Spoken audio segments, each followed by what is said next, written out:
Okay, can we just all dial it down a little bit? What I said earlier about the custody fight being a nightmare for a child, it's true, right? I mean, Joss was fortunate enough because you and I stopped fighting before she was old enough to remember. Yes. Right? But even when we were at odds, you know, I wasn't worried that Carly would emotionally hurt Josslyn or that she would opt not to give her a medical procedure just to spite me.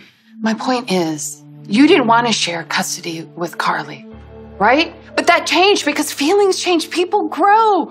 And Josslyn is better for having the love of both parents. So why can't you learn from the past and give Nelle just a little bit of a break? Because you can't compare Carly with Nelle.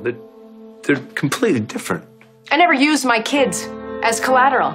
I never risked their health and their safety to punish their family, but that's exactly what Nelle has done. How's it going to hurt Wiley to have the love of both parents, to have the love of his mother? There's more to motherhood than biology. But I guess you don't understand that because you've never been a mother yourself. Nina, I know that you still feel a connection to the baby you were carrying when you went into the coma. And I know that you believe that there's this instinctive connection that if you would have carried to term and held your baby in your arms, that you would have been the best mother in the world. And I'm sure you would have been because you're a good person. You have it in you to be a good mother. Nelle does not. You think that I don't imagine everything I missed, Carly? Every single day? Then use that and remind yourself of what Nelle did when she handed over Michael's baby to Brad. And then she looked Michael in the face and she told him that their baby had died. Think about that. Maybe Nelle is telling the truth. Maybe Brad is lying. Brad lied about everything else. No, Carly, think about this. What if he kidnapped Nelle's baby and then placed the other baby in Nelle's arms when she was unconscious? She was conscious. She was very conscious, and she knew exactly what she was doing. She didn't give a damn about Wiley. All she cared about was hurting Michael.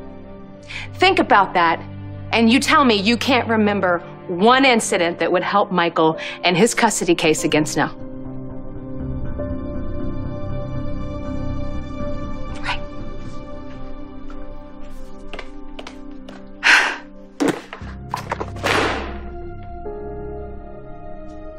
Jax, do you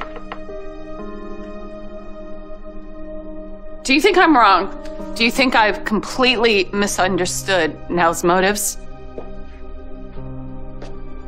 Well, I think Carly had some good points about Nelle.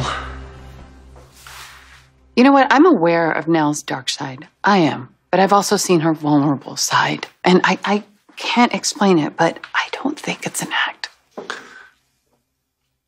I would have to disagree. I think Nelle only cares about herself. Maybe she can change. Maybe Nelle needs a person to believe in her, and maybe I'm that person. Maybe I'm the person who can bring out the best in Nelle. Come in. Hey. Hey. All right, just be careful, okay? All right?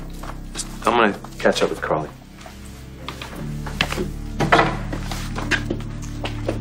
Sorry, I hope I wasn't interrupting anything. No. We were done. Well, I took care of the errands that you asked me to go on. Thank you for standing up for me. Don't make me regret it, okay? I won't. In fact, I have a favor to ask you. A pretty big one, actually. Okay, what is it? Wiley's custody hearing is tomorrow, and nobody in this town will vouch for me. Carly has made sure of that. So I was wondering, well, would you be willing to testify on my behalf?